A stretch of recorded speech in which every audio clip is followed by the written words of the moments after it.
Welcome to Curly Talks podcast because I'm curly and the life is curly. And you are really the perfect person to discuss curliness of life. Welcome to Vienna, welcome to Austria. And I have a spontaneous question. If you would happen to make a cocktail by yourself named coaching, which ingredients would you put to that cocktail? So I'll tell you what the ingredients are. The ingredients have in them the capacity to expand our attention. Now, what does that mean? Suddenly we're able to think much wider about what seemed to be a problem over here. Now we can start to see the context that is much bigger. Mm-hmm. And in that, we can find solutions. So the word solution focused isn't just this bunch of questions or that bunch of questions about what do you want and how do you want it, and I want to have this result and I want to have that. No, it's much bigger. It's about how can we begin to learn in such a way that we are taking this experience of life and really growing from it. That's solution focused. So in the cocktail is learning. Mm-hmm. There's a solution that we begin to visualize. There's expansion. We expand that. But even more, we evolve that. Now, what's that mean? It means that as we grow, something grows with us that's even bigger than our personal life. I already feel the taste of the cocktail. Oh, good. And I tried it already because I'm in coaching. But what if the person has no experience with the coaching as a coachee? Right. To whom would you serve this cocktail first? Anyone who's curious about it. Mm-hmm. See, curiosity is what brings you to coaching. Curiosity about yourself, about your work, about your potential, about what's next. So curiosity is very relevant, and so is our attention. We need to be paying attention to what we're getting, what we're learning, and how we experience it physically, how we experience it relationally, what it really means to us. That's nice. I will take this cocktail and also spread it as you taught us. And now what I see in the world, and to some extent I experience it myself, crisis of meanings. Who am I? What is important for me? Where am I heading to? Who am I? So who is Marilyn Atkinson really are? Well, let's just take the word who and expand it, because the word who isn't about your name or my name. Who actually signifies something. It's in the word humanity, who. It's in the word humility. It's in the word humor. Yeah, that's I like. Yeah. And it's in many languages. Humor is in Chinese as well. So when you say, who are you?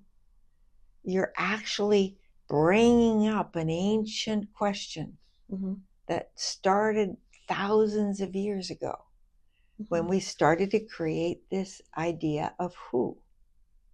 So when I ask the question, of course, different thoughts come up. I bet they come up for you. Yeah. Who am I today? Well, who was I last month? I was working in a different scene. I was doing a different series of questions. See, the who is constantly changing, isn't it? Humanity, learning, growing, who we are. And Marilyn, maybe you have some tips for the person who looks for this answer, who's looking for this answer. Who am I? Where to start? Well, a great place to start is with the coach. Because coaches are not only listening for the word answers, tick off the box. What did that? Yeah. What's the routine way you answer this routine question? A really good coach is listening to you. And as we listen, we begin to really sense that person. What is the community of ideas that they want to build? We're also feeling that person. We're feeling what's important to them, because we can feel in their tone of voice and in the quality of their exploration something that is resonant with our feelings. But it's not only feeling and sensing, they're deciding something. Mm-hmm. So how do they make the choices? We're listening for how they can learn to make the choices that work for them.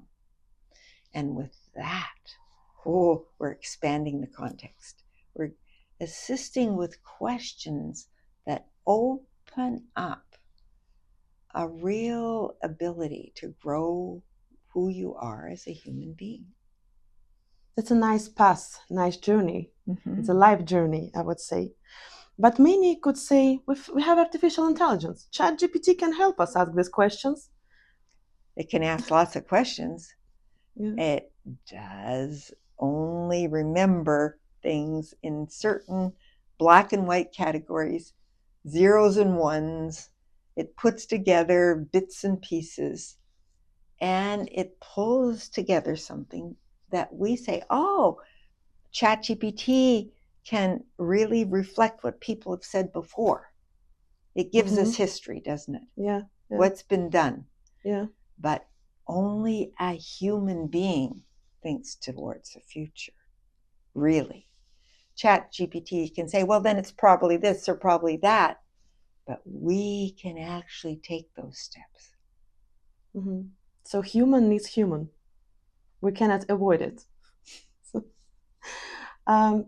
Now, would you want to avoid it? I don't. That's why I'm in coaching. I don't. But I hear it from time to time. Oh, I don't need coach like a person, like a human being.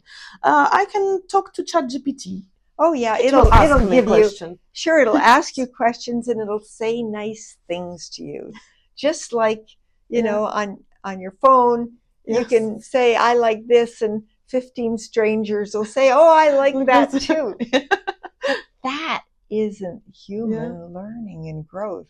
That's just a kind of a pattern that we get into. Yeah, absolutely. One more question regarding leadership nowadays. Not only in terms of business, but leadership, to be leader of your life. Mm-hmm. Now I feel that it's time to take responsibility, make your choices.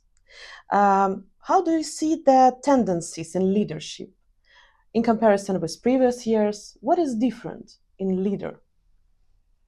Well, the context needs to be clarified here. Mm-hmm. Because we lead our life in different ways at different stages of our life. Mm-hmm. And leadership when you're a teenager is learning how to, grow your future.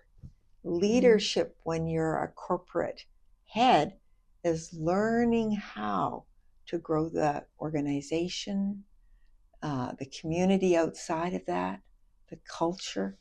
It's a huge, big step towards responsibility.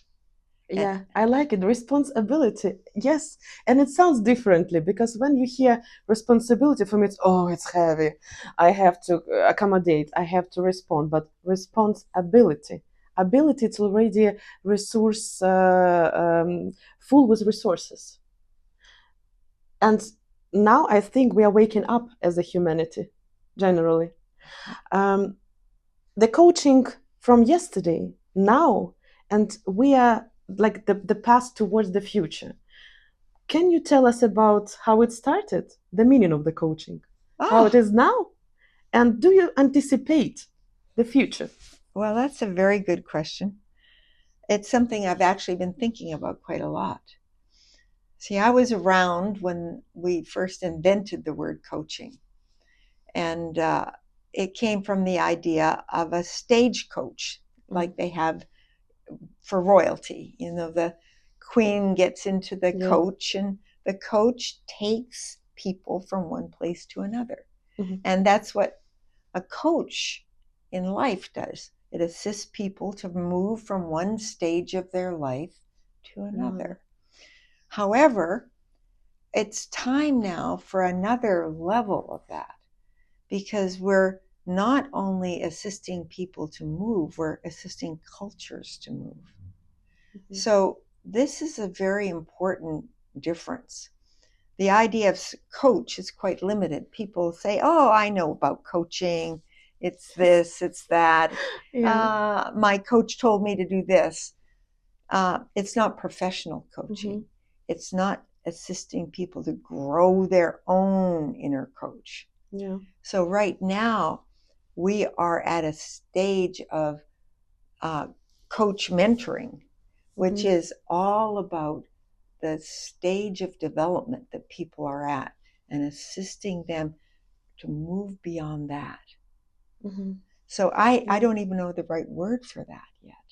It's we're in Something some ways new. as a kind of consulting, but it's more than that. Yeah. Because I face as a coach since 2 years. I'm coach, and every time when I say I'm a coach, people expect from me, or coachee expects from me, that I will tell what to do. The name of coach, as you mentioned, needs to be maybe redesigned to bring better understanding. So, what do you think in the future, where we are going to as coaches?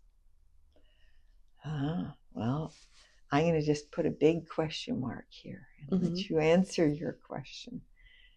For myself, this is the question I'm asking. What are we? There's something we're evolving as coaches. There's also something we're expanding in each person we talk to. So there's evolution, there's expansion. And we can do something else as well. We can, in our mind's eye, move into the future that we see as relevant for us humans. And from that future, we can look back and we can call us forward with a promise. We as coaches are making promises to the future. Yeah. We just talked about it recently. And if for me to imagine it better, so coaching in the future going expanding like horizontal or vertical or both dimensions. How about expansion in all directions? So generally, And see, when we notice that we learn as a whole, we're not learning this piece of information and that little trick. No, we're learning as a whole, and our children are learning as a whole, and our cultures are learning as a whole, and our life is a learning journey. Then, hey, we can relax and explore. How you explain coaching once you first came to Soviet Union? Nobody knew about it. How it was it difficult for you to explain what it is? Oh, it just took work, because when you use the word coach, they didn't have that word, so they wrote down the word trainer. So I would get in and explain how coach was different from trainer. That you started with, and then you expanded it to coaching, so people there started to understand what is the difference. Yeah. And do you remember first time when you came to Ukraine? Yes, very much. It was a bit different from Soviet Union understanding, or the same? Of coaching, I mean, from the perspective of coaching. From the perspective of coaching, it's an evolutionary journey, and it wasn't different from Russian to Ukraine. It was different from one group to another, even in cities across Russia and Ukraine. So some had more of a, they'd been reading books and sorting things out. Others had more of an experiential, let's explore it here and now. It differed from group to group. Yeah. And very last question. Why you decided back then to come to Soviet Union or to Ukraine to expand coaching? It is so Oh, far away from your place. no, I was invited. Ah, okay. I went where I was invited. So I was Yes. invited to Norway. I was Got invited it. to um, Spain. I was Mm-hmm. invited to England, and I was invited to To Russia. Russia. Yeah. Yeah. To Ukraine as well. And in those days, I was a psychologist. So I was Mm-hmm. invited to Russia often Mm-hmm. because people wanted to learn how to heal Yeah. different areas of difficulty in the life. And then coaching jumped out of psychology costume, let's say, or outfit. Yeah. So you started with train understandable things, and then now Yeah. we start coaching, and Yeah. that's how it started. Okay. Thank you, Marilyn. You're Thank you so very much. welcome. Thank you.